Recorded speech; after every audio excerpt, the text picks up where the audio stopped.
Born and raised in the motherland, chasing a better life.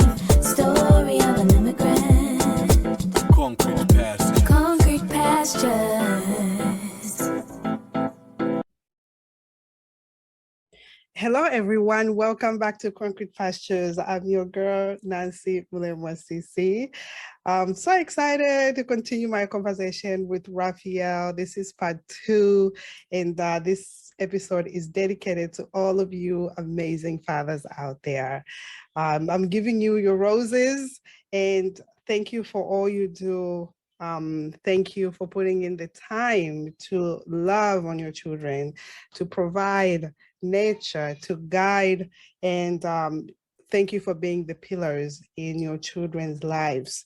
I want to wish a happy Heavenly Father's Day to my father who has since passed. I also want to wish a happy Father's Day to someone who has become a father figure in my life. I've known him for 15 years, and I'm just so grateful to have you in mine and my children's lives. Thank you for all you do for the entire family.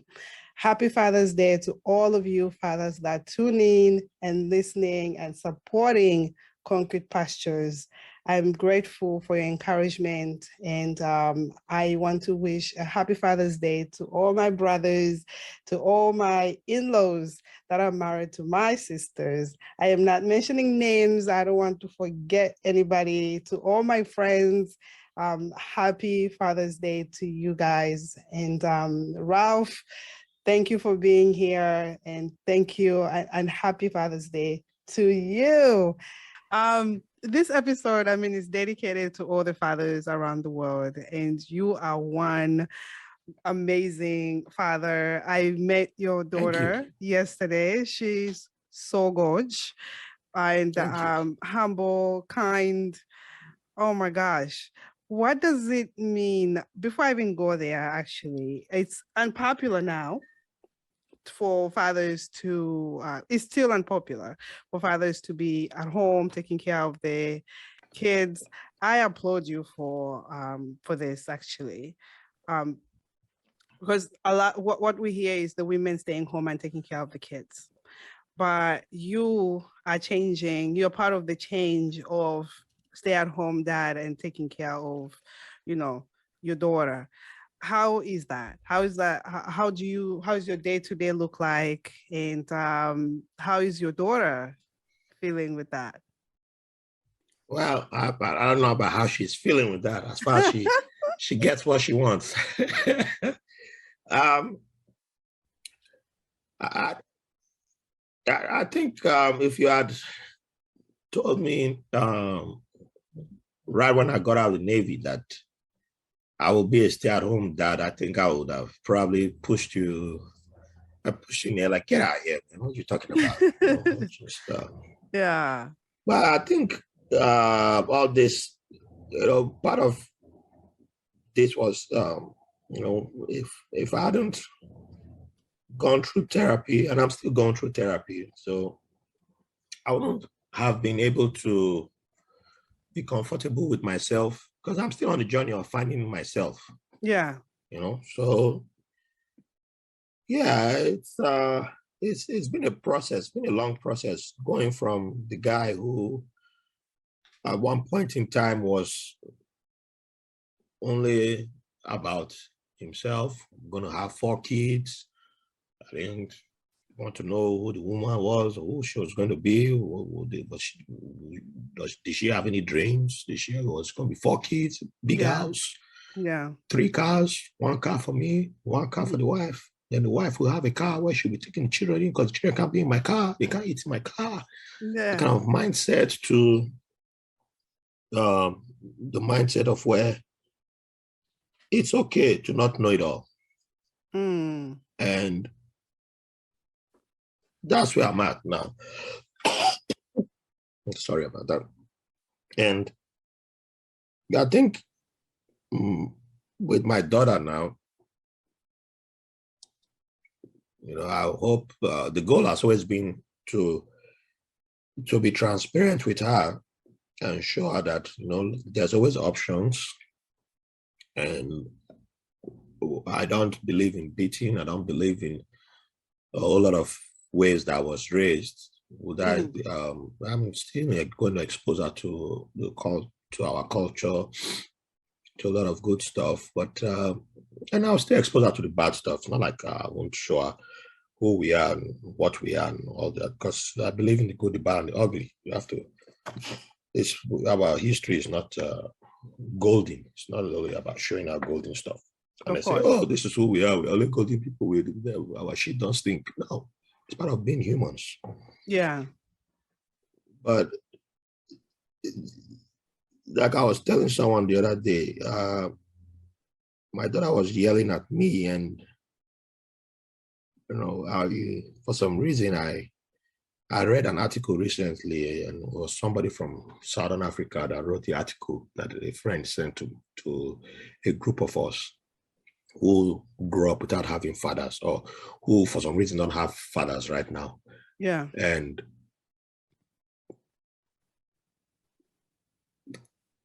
after reading that article, I adopted some of the approaches from the article, and I looked at my daughter yelling, and sometimes I get frustrated. But instead of just going with the frustration, I took a deep breath and held her. And it's like when I took that deep breath, we're on the street. And in taking that deep breath, like the whole world vanished around me and her.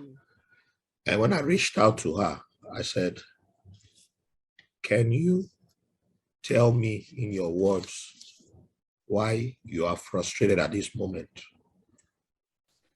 What is making you frustrated? If you can you tell me? And I pulled her towards me, and she rested her head on my lap. And she seemed to just relax after that. And sometimes that's all they need. Yeah. Some days they might just have a tirade. They're little human beings. They have to beautiful. give out emotions and all that. But in doing that, it was like I was not just only reaching out to her, I was also reaching out to myself. It's like I have to come to realization that I am also learning with her. Yeah. I have been, the moment we decided we're going to have a kid, and I became okay with having a child, I always knew that there will be a lot of learning to come. There will be a lot of learning in this journey. But I always took it like it will be learning with my partner. But sometimes I still struggle with a part of me that has been wired to where the dad must have all the answers.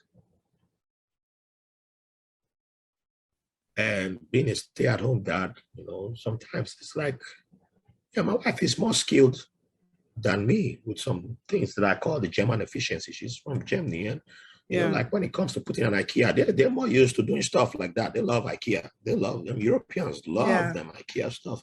They're fast. Like she's fast with that stuff. Like, I might go look at the paper 10 times, turn it upside down, turn it sideways. I can never put that thing together. She needs to teach me some of her skills. Most of the apartments don't come with, they don't come with cabinets and all the stuff that we have here. So like they literally buy it and put together. So I'm like, it makes sense. It makes sense. But if you now are dating a woman like that, and then your mindset is, I must compete with you. I must show you I'm the man. I must show you because I'm an African man. I'm the head of the house. Yeah. I won't let you do what you are good at just because I'm a man. Yeah. Even though I'm not as fast as you, even though it's not my strong point, but just because I'm a man, I'm going to be struggling. I'll be sweating, struggling. Meanwhile, all that time I'm wasting on this, I could have used it to cook You have no something idea how happy you're nice. making me feel right now, because You know? there's a lot of men that have that. They don't let the woman be great at what they're supposed to be great at. Yeah, but And it then would you take are me some also time. great It at would, what something else that exactly. the woman is not great at. It didn't come to me from day one. I have to be Yeah. honest. But it would take me a minute to get there because, during the pregnancy, we had a miscarriage before Clara came. And Oh, I'm I sorry think about that that. also played a role. Thank you. Mm. I think that also played a role because there's a lot of things I learned. I didn't know, when I see men talking today about, and not even just men, but a lot of people, I saw people talking about, like this abortion talk and all this. I'm like, we don't know. There's a lot of things we don't even know when it comes to women's bodies. Yeah. I'm still not qualified to talk about that. Yeah. I'm not qualified. And that's why I say we don't have, it's not our business. Yeah. But No, thank you for saying I that. was sitting down in front of the gynecologist and he was explaining how the body can reject the pregnancy. And it's like the body can literally abort a baby. And I was like, huh? Then but it's not like I'm against abortions.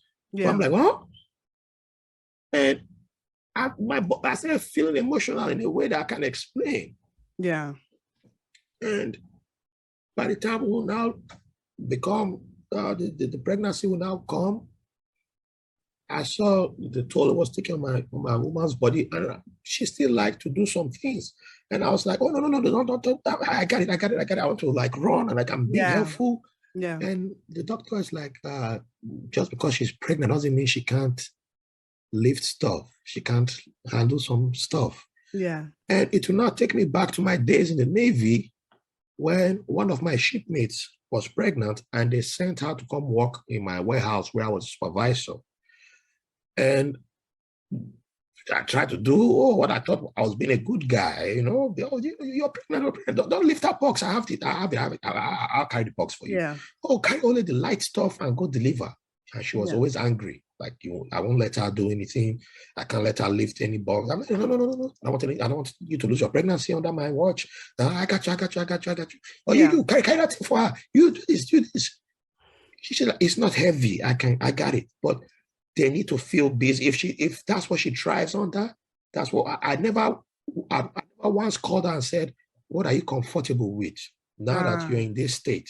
I just assumed because you are pregnant, you can't do anything. Yeah. Because I'm a man, I already assumed for you. Mm-hmm. So I was doing the same thing to my own partner years later until the doctor said, it's okay. I know you're anxious, you're worried, but she got it. You can take a step back. If she needs your help, she'll let you know. Yeah. She can talk. It's okay. And I think sometimes, even with my daughter, there are times that protective spirit tries to jump in. Yeah. And like my missus already, she grew up under a different culture. And she's okay with giving my daughter a scissors to cut paper. A few months ago, I saw my daughter cutting the artwork with paper with scissors, and I was running. Just that shouting alone could have distracted her, and she could have cut her finger there. I didn't even think about that. Mm-hmm. But she was doing a good job cutting before I started freaking out. But the mom already trusted her and showed her how to cut, and actually bought the right scissors for kids to cut with. They have the scissors for cutting. Yeah. And I did not think about all these things that I tell adults how technology has provided solutions to a lot of things today. Why would technology not provide solutions for kids? And I'm like, but I'm freaking out like, hey, I need to protect. I need to have all the answers. No, I don't. Yeah. I don't have all the answers. And it's okay. If I don't have an answer, I can ask. Sometimes it's okay for the answer to come from the mother. And it's okay if both of us don't have the answers. We can reach out to you. We can reach out to I have some of my sisters in New York City who are some of my good friends are called sisters. Yeah. I have buddies, and sometimes there's nothing wrong with asking, So I think just because I'm a stay-at-home dad doesn't mean I have all the answers. It doesn't mean I will have all the answers, but it's part of the journey. And therapy has helped me with that, and it continues to help me. And yeah, so I'm glad that I'm taking the steps that I'm taking, because for some time, well, for a long time, when I began to be a stay-at-home parent, I didn't tell anybody, I will just say, I'm a consultant. I won't tell you that. I will put stay-at-home at the end. I won't say stay-at-home at the beginning. Yeah. But now I'm fine saying stay-at-home at the beginning. Yeah. I'm comfortable. And if you think anything, if you think of that, yeah, that's on you. Yeah, exactly. That's on you. I'm fine with that. And I've had men reach out to me, even African men, saying, "Oh, I wish I could do what I wish I was stay at home because I don't see my child, because I go, I work, and they have great jobs. These are not people these are people with great careers, or careers that some of us envy, and they're like, I don't see my child. By the time it's like, before I know it, my child is already 5 years. My child's already at 5 years. I'm like, where did time pass? My child's like, I don't see you. I wish I wish you don't go to work. I wish you don't go to the office. When the child starts saying some stuff like, it hurts the parents. But yeah, no, it's a struggle. I have that guilt as well. So I'm happy to hear also that men do have the guilt as well, that they work a lot, they're not able to see the kids. I'm a single mother, and I constantly have the guilt of today I'm home with my daughter. You met her. And the thing is, I'm happy that we are here. After this interview, we're going to go to the movies. We're going to spend time together, because I miss these times a lot of the times. They give me so much to do the podcast, to go to work. The podcast, doesn't end just from the interview. You also have to... That's only one part. That's one part of it. There's so much that is incorporated into the podcast, and I have to continue to do the work, and also thinking of what's next. What am I going to do next? What's this? But they give me that time, and then in them giving me that, the guilt. And I'm like, okay. That's a big part of it. And so I can definitely relate to the fathers that are reaching out to you. And I wanted really to get that perspective. As immigrants, we don't get the support like back home. How do you have a community? Do you have a village that is helping you with navigating this parenting thing for you? That's a great question. One of my previous guests, who I might introduce you, I should introduce you to her too. She said, because she's from the LGBTQ community, but she's not popular in that community for different reasons. Yeah. She said, if people don't, if you, let me see, I'm paraphrasing, but if your family, if your village doesn't accept you, you can always build your own village. I kind of miss my crew. I miss some of my, people back home, but I know what we used to joke about. I know what we used to talk about. And sometimes I try to have that reconnection. Yeah. And it's like a lot of people never grew up. It's like they never evolved. And I'm like, okay, we can have the same jokes for after 5 minutes, 10 minutes, the conversation feels stale. I can't sustain a conversation with you past 10 minutes. It's like I'm forcing a conversation to come out. So I don't know. It's tough. Or you say, hey brother, so you remember that, I remember one time I gave you a cup of water when you were thirsty. So when you going to pay me back? I'm like, what? You want me to start listing the times I helped you too? Because it's not like you were the only one helping. When I paid for your girlfriend's abortion, did that count or what? But even the ones that owe me money too, not like, oh, but it doesn't count anymore because you're in America. So I was just like, I could either be struggling to build that community, to force that community to be in existence, or I start building a new community, a new village. So, now I'm a member of the Park Slope parents, and not all the parents live in Park Slope. Majority of them don't even live in Park Slope. Some used to live in Park Slope. They moved to other parts of Brooklyn. Some moved to New Jersey. but like I'm more active in the Black Caribbean and African parents group. Nice. And a bunch of us have been meeting quite consistently on the weekends. And our kids are getting to know each other because it's good for the kids to see other kids that look like them. Of So we meet course. at Prospect Park. And yeah, they're quite nice parents. And also there's a networking thing that builds up from there. Like, hey, this one works here. Of Someone wants to course. buy an apartment. Someone wants to buy a house. Because also, not everybody needs to buy a big house. Not everybody needs to, like, you know, I interviewed a gentleman from Uganda. I had to check on him because he was big in the crypto world. So I hope he's okay. Yeah. I hope he's okay. But he was like one of the first African immigrants that I chatted with who was like, yeah, I'm not crazy about buying a house. Why is that a sin? Like, you know, and that's another, like, even many of my Africans who I connected, who I got to know from my time in the Navy, living in Virginia area, that's like one reason why they consider me mad for moving to New York. They were like, why are you moved where you can't buy a house? Yeah. And I'm like, what if I wanted to live in an apartment? What if my dream was not to live in a house? What if my dream was to live in a townhouse? What if my dream was, my dream can't be your dream. Exactly. I know most of us, our dream was to the American dream that we saw on TV, but the American dream on TV that we saw before coming here was a white family, a white man, white woman, 4 kids, picket fence. Where do the people who look like us? None of them look like us in that dream. So yeah, you can go make up your own dream. That's the point. Make your American dream yours. Yeah. And so the lesbian woman I referenced, she owns a ranch in Texas where you can come rent one of the buildings on the ranch for your vacation.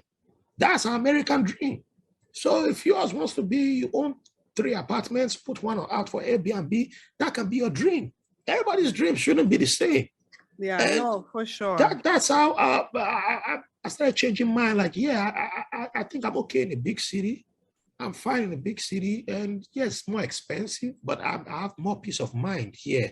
So, yeah, there's more opportunities also. village. I think there's more opportunities. I think it depends on what you are doing. You're right. One of our Cameroonian sisters in Houston, she's into marketing. Yeah, there's more opportunities for her business here in the big city, but she has a lot of opportunities too in the Houston area for her job too. So I think you can make, wherever you are, you can find whatever, you can create your niche wherever you are. But I don't try to discourage people from whatever markets that you're in. But I just say, you can have a village wherever you are. And for me, I don't want my village to be only people from my tribe in Nigeria, because my tribe in Nigeria, funny enough, if you go to our villages, there's always Ghanaians there.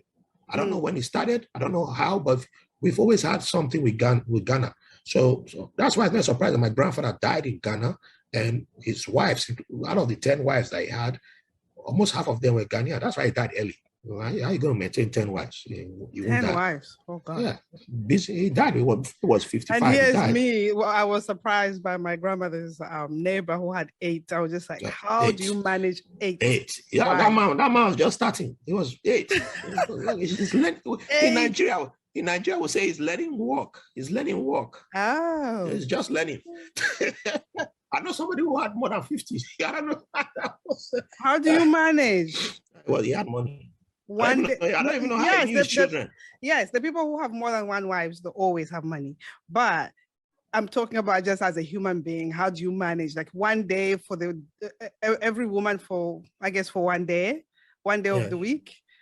Well, let me tell you one scam that came close to playing once in Nigeria.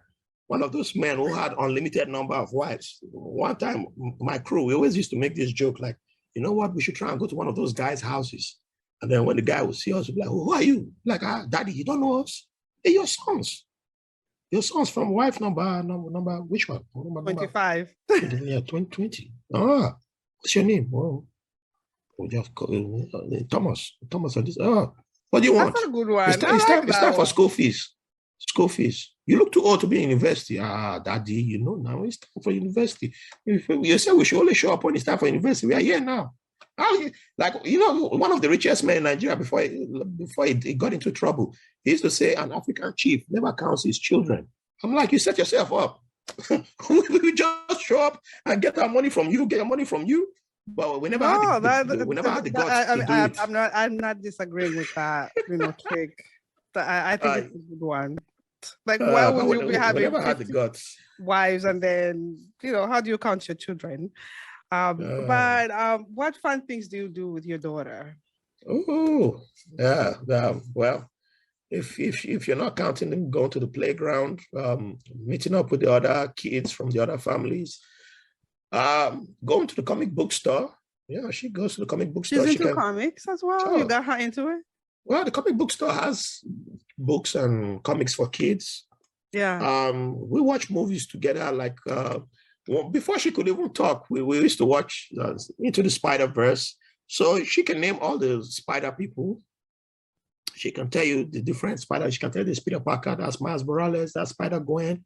She can tell you who's who. She can name Loki. She can she's Captain Marvel. She names, even though now she's like, oh, that's big people's, that's Papa Mama superhero movie. I don't want to watch it anymore.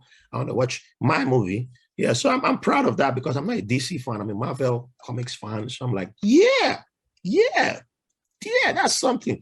But I think more importantly for me is the fact that she comes to volunteering events with me and she has a good time. She's still in the show. So on Saturdays, we're always at the Butterfly Garden. Well, most Saturdays, not every Saturday, but most Saturdays, when the weather is nice, if I'm not recording a podcast, you can find us at the Butterfly Garden. We're in Prospect Park? Yeah.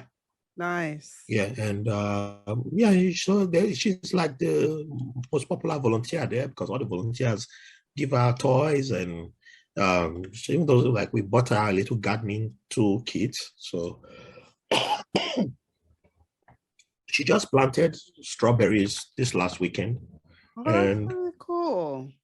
That's really cool. If you show up, she will give you a tour of the garden and then run to her toys. And then she will give you a tour, most definitely. But I like when she's hanging out with her mom, then she has to go to the coffee shop and order her juice, whatever, pretend like she's drinking coffee with her mom, but even though she tells you coffee is for adults. But just sometimes just walking around, just even if we just go for a walk. Yeah. Because sometimes it's just the most simple things. Like she's a true Brooklynite because she's used to walking a lot. That's why when you gave us a ride, she was like, "Oh, why are we entering a car?" She enjoyed it, but yeah, she's more used to walking now because of the pandemic. But, I love walking as well. Yeah, I mean it's healthy, it's good. You're breathing. I'm driving now. I've gained like 10 pounds from driving. I didn't drive for a very long time until I went through my separation. Yeah, I walked almost everywhere. But since my kids are everywhere, between work, picking up kids, so I was just like, okay, I can't manage with the walking and the bus or a cab. It's just too much. I can ask you so many questions. But last question on fatherhood. What since your father not being in your life, as you mentioned, how has that affected your fatherhood? Like, how has that affected being a father to your daughter? That's a great question. My dad not being in my life it affected me in that at first, I think that was the inspiration for me wanting to have multiple kids. And then later on, it was like, nah, I don't need to bring kids into this world. Like, I don't see any reason to want to bring kids. And then, after I started embracing therapy, and because I've been in depression for a while, and I embraced my darkness. Now seeing that I didn't need to be. It was more fear of like, was I going to repeat history? If I brought a child into this world, would I end up bringing pain to this child like the way I was in pain, because being a male, you it's hard for you to admit that you were in pain. Yeah. It's a form of trauma especially when you got to live at one point in time in the same city that your dad had his business headquarters in, and you could see one of his biggest establishments that was like a big that was like a hallmark of the city, and you knew a few people that knew your dad but did not know that you were his son, and they'll be talking about your dad and you're there just listening to them like, man, this guy's a great guy and all this.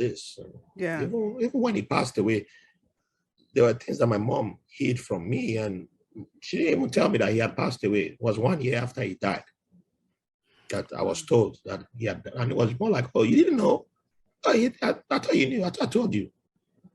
I was like, oh, okay. So I Googled it and I saw that he had passed away, and there were like big praises for him. He's a Pan-Africanist. He traveled around the world connecting Black diaspora to Africa, sponsoring them on trips to Nigeria and all that.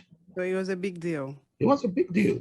And my mom was like, oh, are you going to go pay respect to his family?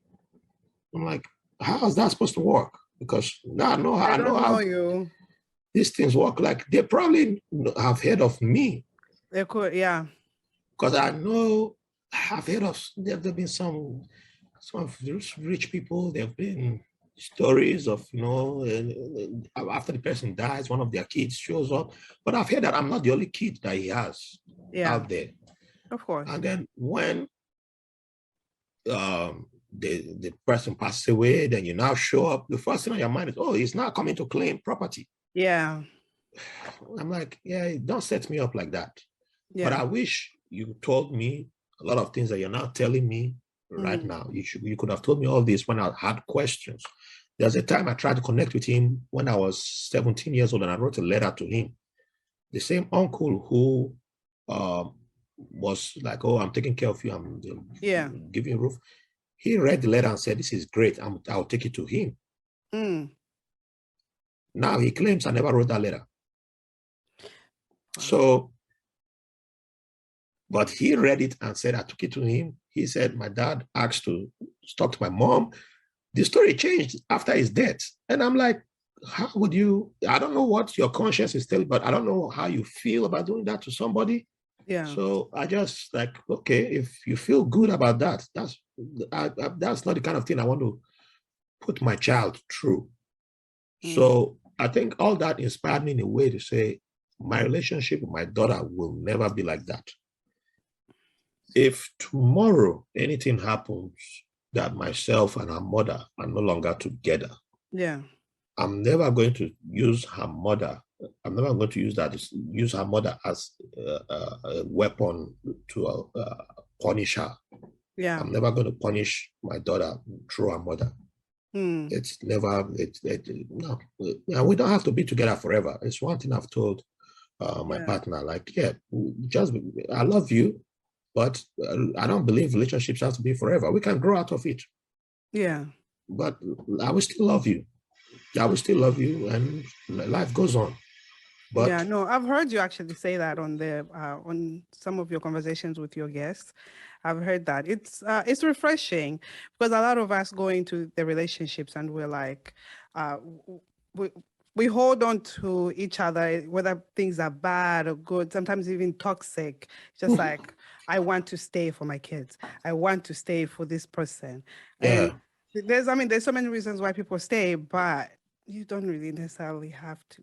You don't have to. That's why, we mustn't trap. We mustn't feel like we must hold it. It's the end of the world. No. Yeah. And so the goal is not to put that burden on my daughter. It's never to put a burden on my daughter. I want my daughter to be free. I want my daughter to enjoy the world. And I call her a daughter now, but if tomorrow she turns out to be a trans, because I've had somebody ask me that, I said, okay, I already love her today. Doesn't mean I will stop loving her tomorrow. Hell no. If it turns out to be a trans and transitions, I'm still loving that person. Yeah. So I love my kid. Yeah. I will love my kid always, 24/7. That's beautiful. That That's is, yeah, beautiful. And it shows. I she's saw the you biggest guys. troll. She's the biggest troll that I know, but she got the trolling from me. That more than her mama doesn't troll. Her mama can't troll me good. So yeah, mama's staring at me now, but I can't say too much now. The mama's staring at me. So let me watch my mouth. Oh my goodness. So listen, beautiful. I watched you and your daughter yesterday. She's just an angel. Um so between being a vet, a podcaster, being a dad, being a husband, um where where do you get the time to do all of these things? Like, how is your time management? Because I know not a lot of men can multitask. Just stories I'm sharing out there. Well, I disagree with that because you know why? You have an excuse, military. No. The military is not even, that's not even it. Way before the internet.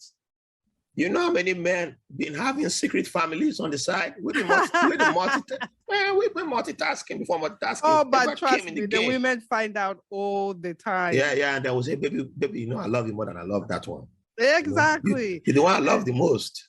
I know a lot of men listening to this, like, who is this guy? This guy, trouble. Look, if you are mad at me, just first make a donation, then write your angry letter, then we'll talk. First, but it depends on how much you donate to my podcast. Then you know that's how you know I'm a real capitalist. But finding time that's a good question. Sometimes if like right now I haven't released an episode for the past 2 weeks. That's why I messed up when Josh told me that I should have started with a team. That's one advice I can give to aspiring podcasters. Man, if you get a team before you start, I have one. Because it will bite you if you don't have a team. It will bite you. It's not like I don't have the ideas, I don't have the episodes. Yeah. But sometimes you just need your like we say in Nigeria, body no be firewood.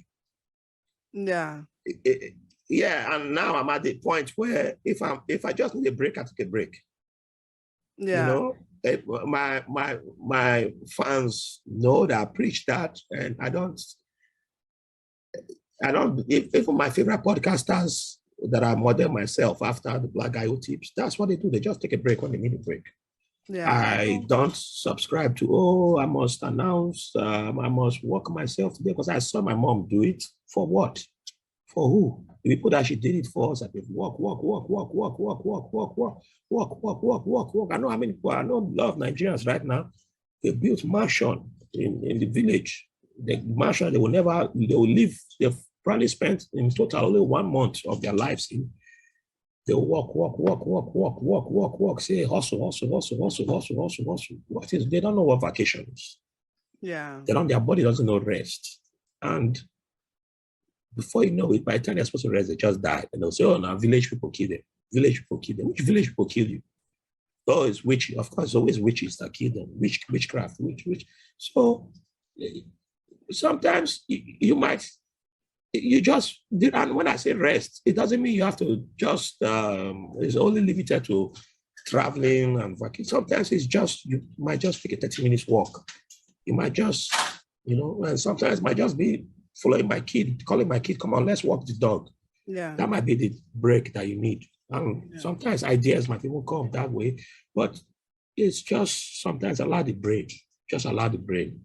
Sometimes it might mean going to bed 30 minutes earlier.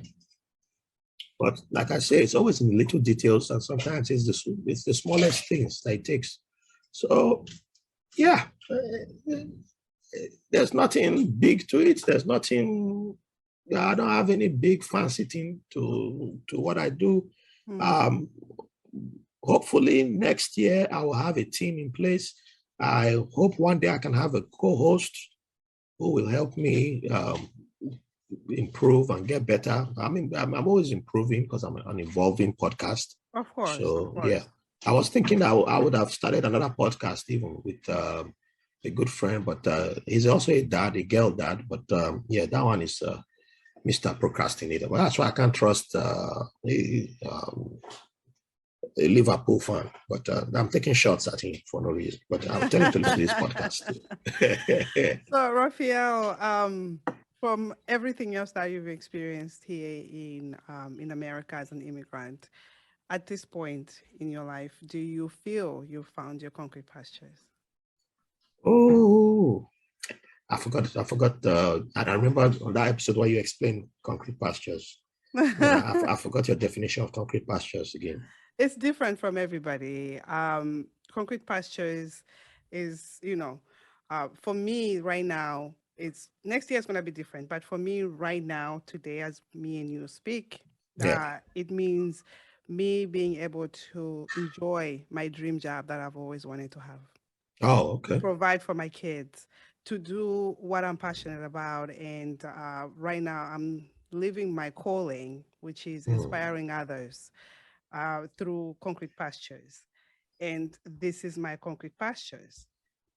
Okay, I like that. I would say, yeah, I'm on my way there. Well, I would say I found it. I don't know if I found it, but I would say I'm close to it. I found it. Either one is correct.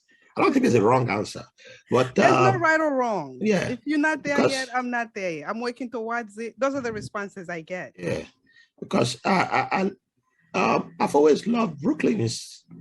I've been to a few cities around the world. I've been to a few continents, and I really love the Middle East. I love the Middle East, and being a man, being an American passport holder, Middle East was like heaven for me.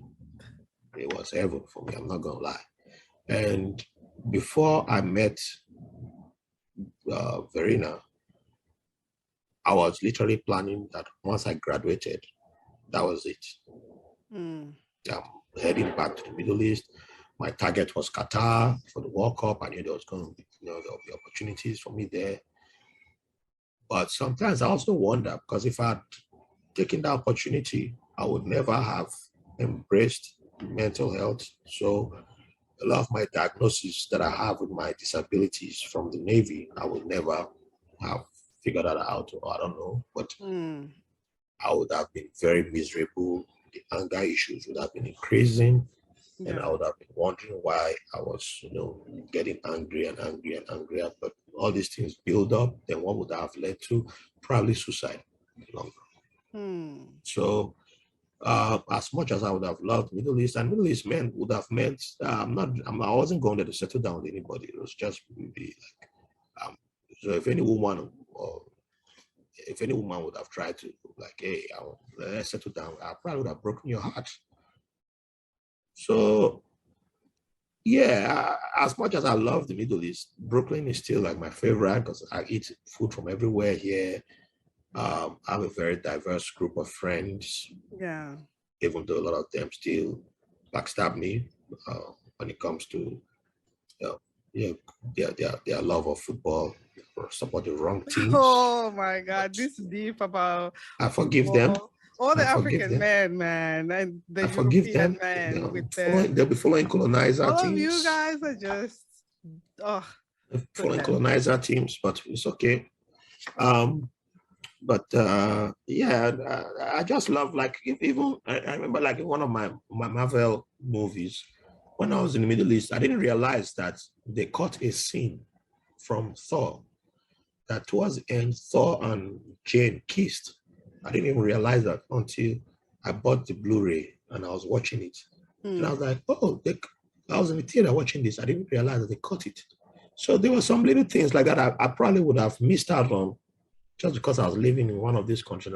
So I'm glad so I think Brooklyn fits me, suits me. There are people who have said, yeah, they were saying things about you that changed. The way you talk about things, it seems like you're more freer, you're more open, and you're no longer, so for some it's problematic to them because I am no longer, it feels like I came out of a shell that was holding me back.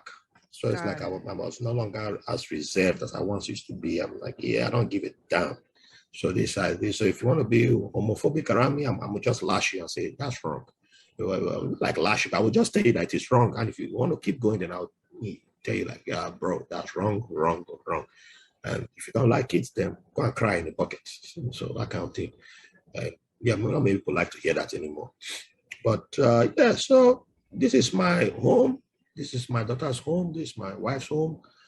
Germany is a close second. Havixbeck, where my in-laws live, it's like my quiet area. I don't know how to ride a bicycle. That's the only downside to it because all of them, everybody in Europe seems to ride a bicycle there.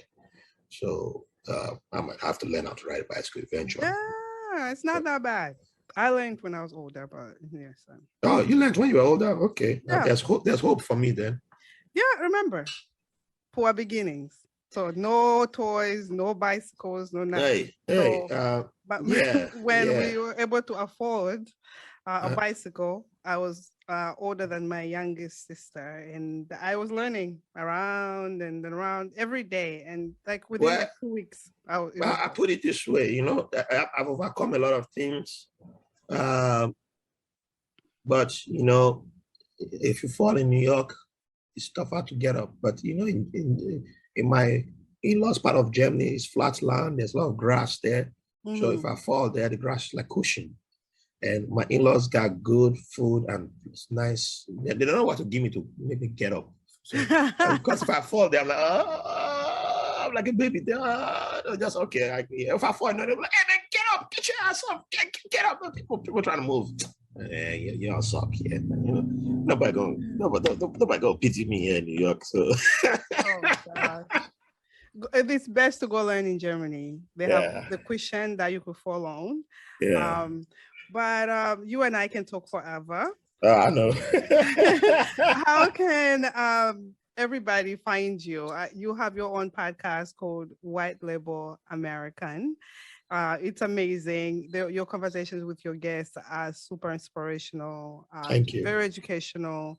I encourage all of you guys listening to us, please show some love to my brother, Raphael. While you're out listening to Concrete Pastures, check out White Label American. Yes. And we have you coming up soon. Nancy is one of our guests, one of our future guests. So I think early next month, your episode will be dropping. Awesome. So you can find us on every podcast platform. The easiest way is to go to www.whitelabelamerican.com. And if you want to get more juice, because we have a lot of good exclusive stuff, then you join our Patreon and go on www.patreon.com/whitelabelamerican.com. /whitelabelamerican, or you just go on patreon.com and search for White Label American. You'll find us there. And we're on Twitter, we're on Facebook, we're on Instagram. Those are the 3 social media platforms that I use. I'm also on Clubhouse, but I don't talk a lot. I'm only in culture rooms or nerd rooms, but a lot of nerd rooms are toxic nowadays. But there's a Chinese room that I do on Fridays under the House of Athena. It's a very good cultural room where they talk about a Chinese idiom and people from different parts of the world try to interpret it. So I like that room. So I try to attend once in a while. But those are the places you can find White Label American. It's all about bringing down artificial walls, using stories from mostly immigrants, and we're not limited to only immigrants. And that's all I'm about. And that's what I try to do. Join me. Nice. Yusa, it's been an honor. It's been a pleasure to have this conversation with you. Thank you for having me. I am grateful for all your support behind the scenes, the advice, and just the support that you continue to give me. I'm truly, truly grateful. Another of my mottos is, if you win, I win. I believe in that. And I just love seeing us win. And we're also both members of the Black Podcast Association. Yeah. So I'll put everything in the show notes, how they can find you and what we are involved in. That's right. I'll have everything there for us. But I am so grateful, and I've enjoyed this conversation. It's been... Thank you. I enjoyed it too.